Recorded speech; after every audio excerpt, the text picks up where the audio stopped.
ನಮಸ್ಕಾರ. ಇದು ಅವಲೋಕನ. ನಾನು ಶೀಲಾ ಭಟ್. ನಾವೆಲ್ಲ ಬಾಲ್ಯ ಮುಗಿದೋಯ್ತು, ದೊಡ್ಡವರಾದ್ವಿ ಅಂತ ಅಂದ್ಕೊಳ್ತೀವಿ. ಬಾಲ್ಯದ ಆಟ ಪಾಠಗಳು ಮುಗಿದ್ವು, ಹುಡುಗಾಟಿಕೆ ಮುಗೀತು, ಓದು ಮುಗೀತು, ಕೆಲಸ ಸಿಕ್ತು, ಜವಾಬ್ದಾರಿ ಬಂತು, ಮದುವೆ ಆಯಿತು, ಮಕ್ಕಳಾದ್ರು. ಒಟ್ಟಿನಲ್ಲಿ ನಾವು ದೊಡ್ಡವರಾದ್ವಿ ಅಂತ ಅಂದ್ಕೊಳ್ತೀವಿ.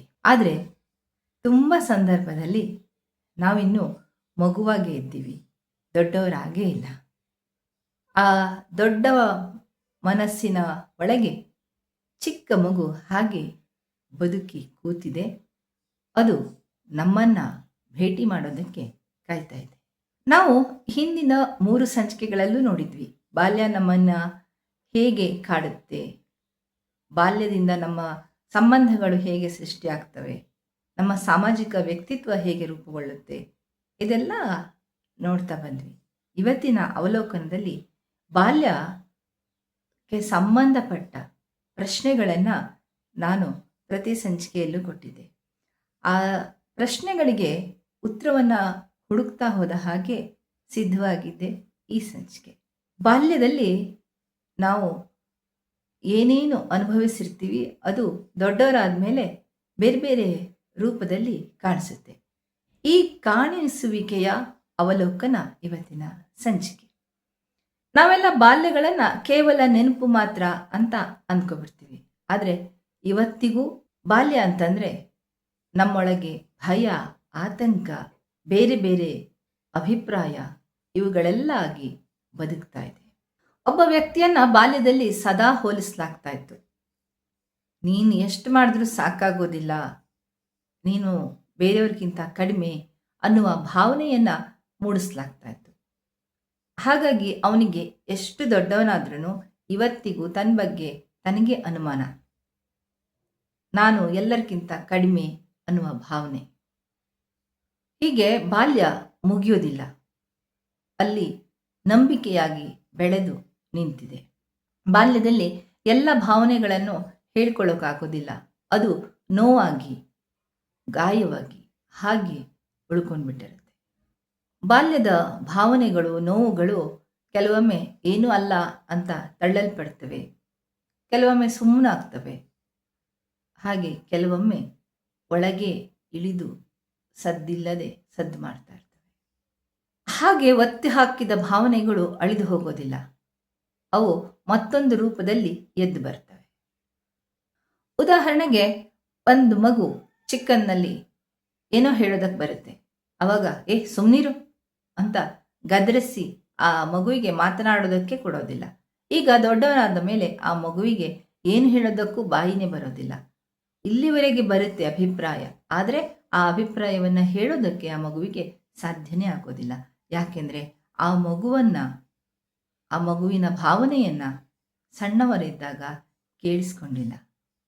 ಆ ಮಗು ಇವತ್ತಿಗೂ ಹಾಗೆ ದೊಡ್ಡವನಾದ ಮೇಲೂ ಕೂಡ ಬದುಕಿದೆ, ಮಾತಾಡ್ತಾ ಇದೆ. ಹೇಗೆ? ಮಾತನಾಡದೆ. ಬಾಲ್ಯದಲ್ಲಿ ಆ ಮೌನವನ್ನು ಪುರಸ್ಕರಿಸಲಾಗಿತ್ತಲ್ಲ, ಅದೇ ಮೌನದಲ್ಲಿ ಬದುಕ್ತಾ ಇದೆ. ಅದು ಇವತ್ತಿನ ಸಮಸ್ಯೆ ಅಲ್ಲ, ಬಾಲ್ಯದಲ್ಲಿ ಕೇಳಿಸ್ಕೊಳ್ಳದೆ ಹೋಗಿದ್ದರ ಪ್ರತಿಫಲ. ನಾವು ದೊಡ್ಡವರಾಗಿ ವರ್ತಿಸೋದಕ್ಕೆ ಬಹಳ ಹೋರಾಟ ಮಾಡ್ತೀವಿ, ಪ್ರಯತ್ನ ಮಾಡ್ತೀವಿ. ಆದರೆ ತುಂಬ ಸಾರಿ ಮಗುವಾಗಿ ಅತಿಯಾಗಿ ಪ್ರತಿಕ್ರಿಯಿಸ್ತೀವಿ. ಜವಾಬ್ದಾರಿ ಇದೆ ಅಂದ್ಕೊಳ್ತೀವಿ, ಬೇಜವಾಬ್ದಾರಿಯಾಗಿ ಬಿಹೇವ್ ಮಾಡ್ತೀವಿ. ತುಂಬ ಅರ್ಥ ಮಾಡ್ಕೊಳ್ತೀವಿ ಅಂತ ಅಂದ್ಕೊಳ್ತೀವಿ, ಅರ್ಥವನ್ನು ಮಾಡಿಕೊಳ್ಳದಲ್ಲೇ ಹೋಗ್ತೀವಿ. ಉದಾಹರಣೆಗೆ, ಯಾರಾದರೂ ಸಣ್ಣ ನಿರ್ಲಕ್ಷ್ಯ ಮಾಡಿದರೂ ಸಾಕು ನಮಗೆ ಅತಿಯಾಗಿ ನೋವಾಗುತ್ತೆ. ಈ ನೋವು ಇದೆಯಲ್ಲ, ಆ ನೋವು ಇವತ್ತಿನದಲ್ಲ, ಅದು ಬಾಲ್ಯದ್ದು. ಬಾಲ್ಯದಲ್ಲಿ ಅನುಭವಿಸಿದ ನಿರ್ಲಕ್ಷ್ಯದ ನೋವು ಇವತ್ತು ಕೆರಳುತ್ತೆ. ಸಣ್ಣ ನಿರ್ಲಕ್ಷ್ಯ. ನಾವು ದೊಡ್ಡವರಾಗಿ ಪ್ರತಿಕ್ರಿಯೆ ನೀಡ್ತೀವಿ, ಆದರೆ ಒಳಗಿನ ಆ ಮಗು ಇನ್ನೂ ನೋವನ್ನು ಅನುಭವಿಸ್ತಾ ಇದೆ. ಸಾಮಾನ್ಯವಾಗಿ ನಾವು ಬಾಲ್ಯ ಕಾಡ್ತಾ ಇದೆ ಅಂತ ಹೇಳ್ತೀವಿ, ಆದರೆ ನಿಜವಾಗ್ಲೂ ಬಾಲ್ಯ ಕಾಡ್ತಾ ಇದೆಯಾ ಅಥವಾ ನಮ್ಮ ಗಮನವನ್ನು ಕೇಳ್ತಾ ಇದೆಯಾ? ಉದಾಹರಣೆಗೆ, ಯಾರಾದರೂ ಸದಾ ಅಪ್ರೂವಲ್ ಹುಡುಕ್ತಾ ಇರ್ತಾರೆ. ಏನು ಕೇಳಿದ್ರೂ ಇದು ಸರಿಯಾಗಿದೆಯಾ, ನಾನು ಮಾಡಿದ್ದು ಸರಿ ಇದೆಯಾ, ಹೇಗಿದೆ, ನಾನು ಈ ಬಟ್ಟೆ ಹಾಕ್ಕೊಳ್ಳ, ಆ ಇನ್ನೇನೋ ಮಾಡ್ಲಾ ಅಂತ ಪ್ರತಿಯೊಬ್ಬರನ್ನೂ ಕೇಳ್ತಾ ಇರ್ತಾರೆ. ಪ್ರತಿಯೊಬ್ಬರ ಸಲಹೆಯನ್ನು ತೆಗೆದುಕೊಳ್ಳಕ್ಕೆ ಪ್ರಯತ್ನ ಮಾಡ್ತಾರೆ. ಪ್ರತಿಯೊಬ್ಬರ ಅಪ್ರೂವಲ್ಲು ತನ್ನ ನಿರ್ಧಾರವನ್ನು ಬೆಂಬಲಿಸಬೇಕು ಅಂತ ಬಯಸ್ತಾರೆ. ಇದು ಸರಿಯಾ, ಇದು ಒಳ್ಳೆಯದಾ ಅಂತ ಕೇಳ್ತಿರ್ತಾರೆ. ಇದು ಸ್ವ ಅನುಕಂಪ ಮತ್ತು ಆತ್ಮ ಸಂಶಯ ಅಲ್ಲ, ಬದಲಿಗೆ ಬಾಲ್ಯದಲ್ಲಿ ಸಿಗದ ಒಪ್ಪಿಗೆ, ಸಿಗದ ಬೆಂಬಲ. ಎಸ್, ನೀನು ಮಾಡಿದ್ದು ಸರಿ, ನೀನು ಸರಿಯಾಗಿ ಮಾಡ್ತೀಯಾ, ಹೋಗು ಅಂತ ದೊಡ್ಡವರು ಹೇಳಿಲ್ಲ. ಅದಕ್ಕೆ ಈಗಲೂ ಕೂಡ ಆ ದೊಡ್ಡ ವ್ಯಕ್ತಿಯ ಒಳಗಿನ ಮನಸ್ಸು, ನಾನು ಮಾಡ್ತಾ ಇರೋದು ಸರಿನಾ, ಸರಿಯಾಗಿದೆಯಾ, ಒಳ್ಳೆಯದಾ, ಹೀಗೆ ಹಲವಾರು ಅಪ್ರೂವಲ್ ಮೆಸೇಜ್ಗಳಿಗಾಗಿ ಕಾಯ್ತಾ ಇದೆ. ಅದೇ ರೀತಿ ದೊಡ್ಡವರಲ್ಲಿರುವ ಇನ್ನೊಂದು ಮಗುವಿಗೆ ಭಯ ಮತ್ತು ಅತಿ ನಿರೀಕ್ಷೆ ಕಾಡ್ತಾ ಇರುತ್ತೆ. ಈ ಭಯ ಬೇರೆ ಎಲ್ಲೋ ಹುಟ್ಟಿದ್ದಲ್ಲ, ಅದು ಬಾಲ್ಯದ್ದು.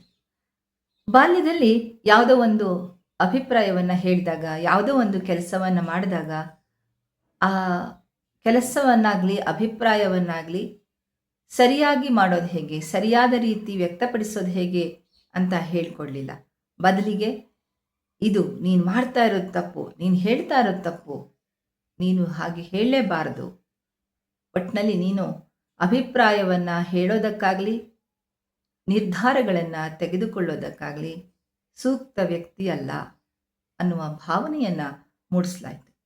ಅದಕ್ಕೆ ಈ ಮಗು ದೊಡ್ಡವನಾದ ಮೇಲೂ ಕೂಡ ಯಾವುದೇ ಅಭಿಪ್ರಾಯವನ್ನು ವ್ಯಕ್ತಪಡಿಸೋದಕ್ಕೆ, ಸ್ವಂತ ನಿರ್ಧಾರವನ್ನು ತೆಗೆದುಕೊಂಡು ಮುಂದೆ ಹೋಗೋದಕ್ಕೆ ಭಯ ಪಡ್ತಾ ಇದೆ.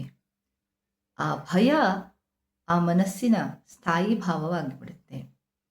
ಇದು ಆತ್ಮವಿಶ್ವಾಸದ ಕೊರತೆ ಮಾತ್ರ ಅಲ್ಲ, ಹಿಂದೆ ಅನುಭವಿಸಿದ ತಿರಸ್ಕಾರದ ಪ್ರತಿಧ್ವನಿ ಕೂಡ.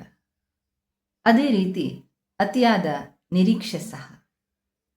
ಬಾಲ್ಯದಲ್ಲಿ ಒಮ್ಮೆ ಅತಿಯಾದ ಪ್ರೀತಿಯನ್ನು ತೋರಿಸೋದು, ಹಾಗೆ ಇನ್ನೊಮ್ಮೆ ಅತಿಯಾದ ಶಿಕ್ಷೆಯನ್ನು ಕೊಡೋದು. ಆವಾಗ ಮಗುವಿಗೆ ಗೊಂದಲ ಆಗುತ್ತೆ. ಓ, ಇವ್ರು ಯಾರೂ ನನ್ನನ್ನು ಪ್ರೀತಿಸ್ತಾನೇ ಇಲ್ಲ, ಸೊ ಆದ್ದರಿಂದ ನಾನು ಸೂಕ್ತವಾಗಿ ಯಾವಾಗಲೂ ಇವರ ಪ್ರೀತಿಯನ್ನು ಪಡಿಬೇಕು, ಇವರು ಮಾಡ್ತಿರುವ ಪ್ರೀತಿ ನನಗೆ ಸಾಕಾಗ್ತಾ ಇಲ್ಲ ಅನ್ನುವ ಆ ಭಾವನೆ ದೊಡ್ಡ ಆದ ಹಾಗೆ ಬೆಳೆದು ಅತಿಯಾದ ನಿರೀಕ್ಷೆಗಳ ರೂಪವನ್ನು ಪಡೆಯುತ್ತೆ. ಇವೆಲ್ಲ ಭಾವನೆಗಳ ಮುಖಾಮುಖಿಯನ್ನು ದೊಡ್ಡ ಮಗು ಇವತ್ತು ಬಯಸ್ತಾ ಇದೆ. ಅದರಿಂದ ಓಡಿ ಹೋಗೋದ್ರಿಂದ ಯಾವುದೇ ಫಲ ಇಲ್ಲ.